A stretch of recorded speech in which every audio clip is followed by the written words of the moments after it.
Chapter 2. 3 Old Ladies Knit the Socks of Death. I was used to the occasional weird experience, but usually they were over quickly. This 24/7 hallucination was more than I could handle. For the rest of the school year, the entire campus seemed to be playing some kind of trick on me. The students acted as if they were completely and totally convinced that Mrs. Kerr, a perky blonde woman who I had never seen in my life until she got on our bus at the end of the field trip, had been a pre-algebra teacher since Christmas. Every so often I would spring a Mrs. Dodds reference on someone just to see if I could trip them up, but they would stare at me like I was a psycho. It got so I almost believed them. Mrs. Dodds had never existed. Almost. But Grover couldn't fool me. When I mentioned the name Dodds to him, he would hesitate, then claim she didn't exist. But I knew he was lying. Something was going on. Something had happened at the museum. I didn't have much time to think about it during the day, but at night, visions of Mrs. Dodds with talons and leathery wings would wake me up in cold sweat. The freak weather continued, which didn't help my mood. One night, a thunderstorm blew out the windows in my dorm room. A few days later, the biggest tornado ever spotted in the Hudson Valley touched down on 50 miles from Yancey Academy. One of the current events we studied in social studies class was the unusual number of small planes that had gone down in sudden squalls in the Atlantic that year. I started feeling cranky and irritable most of the time. My grades slipped from D's to F's. I got into more fights with Nancy Bubblefit and her friends. I was sent out into the hallway in almost every class. Finally, when our English teacher, Mr. Nicole, asked me for the millionth time why I was too lazy to study for spelling tests, I snapped. I called him an old sod. I wasn't even sure what that meant, but it sounded good. The headmaster sent my mom a letter the following week making it official. I would not be invited back next year to Yancey Academy. Fine, I told myself, just fine. I was homesick. I wanted to be with my mom in our little apartment on the Upper East Side, even if I had to go to public school and put up with my obnoxious stepfather and his stupid poker parties. And yet, there were things I'd miss at Yancey. The view of the woods out my dorm window, the Hudson River in the distance, the smell of pine trees. I'd miss Grover, who'd been a good friend even if he was a little strange. I worried how he'd survive next year without me. I'd miss Latin class too, Mr. Brunner's crazy tournament days and his faith that I could do well. As the exam week got closer, Latin was the only test I'd studied for. I'd forgotten what Mr. Brunner had told me about this subject being life and death for me. I wasn't sure why, but I started to believe him. The evening before my final, I got so frustrated I threw the Cambridge Guide to Greek Mythology across my dorm room. Words had started swimming up the page, circling my head, and letters doing 180s as if they were riding skateboards. There was no way I was going to remember the difference between Chiron and Chiron, or Polydeuces and Polydeuces, and conjugating those Latin verbs. Forget it. I paced the room feeling like ants were crawling around inside my shirt. I remembered Mr. Brunner's serious expression, his 1,000-year-old eyes. I will accept only the best from you, Percy Jackson.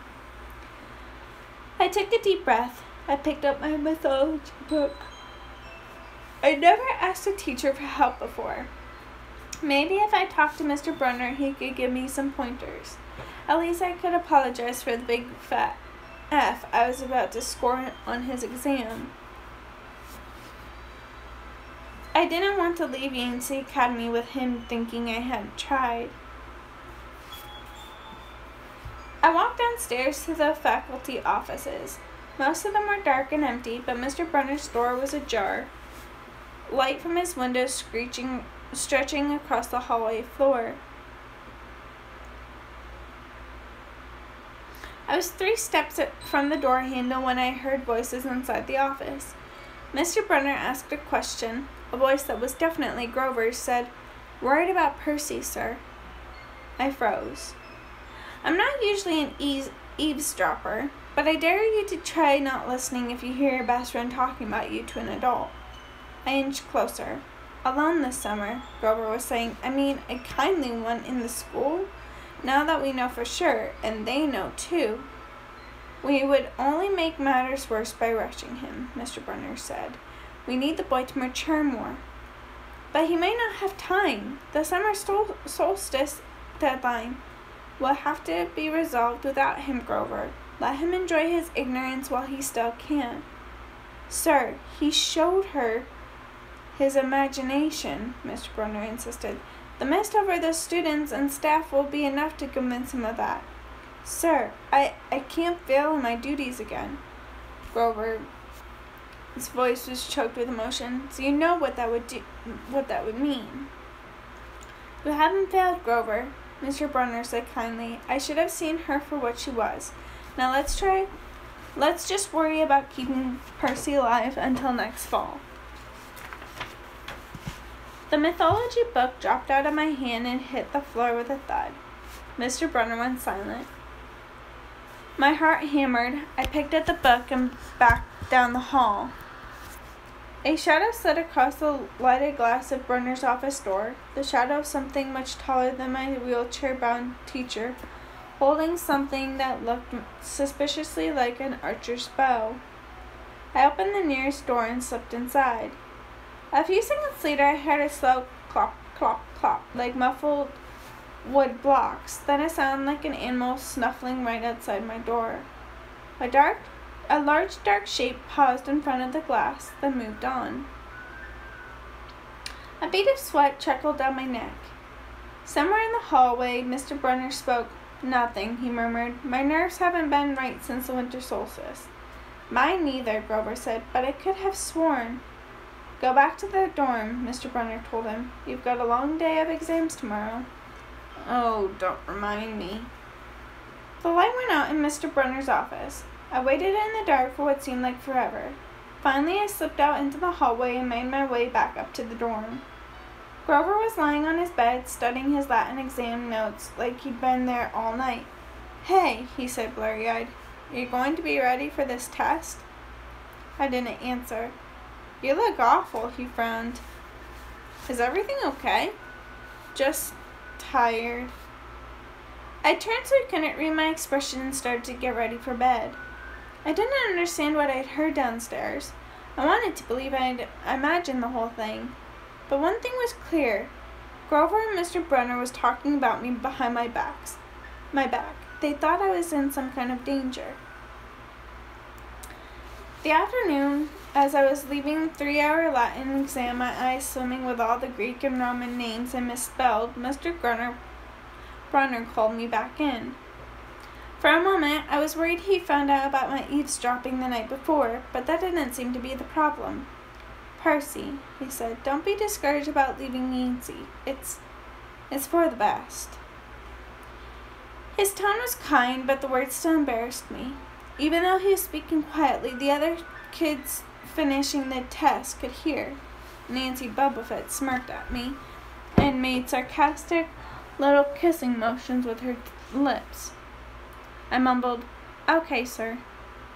"I mean," Mr. Brunner wheeled his chair back and forth like he wasn't sure what to say, "this isn't the right place for you. It was only a matter of time."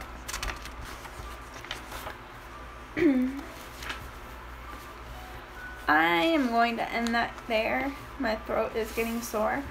I will try to do a gaming stream tomorrow night. It depends. We'll see. But I hope you guys enjoyed that. Sorry for the split videos. My phone kept overheating. But yeah.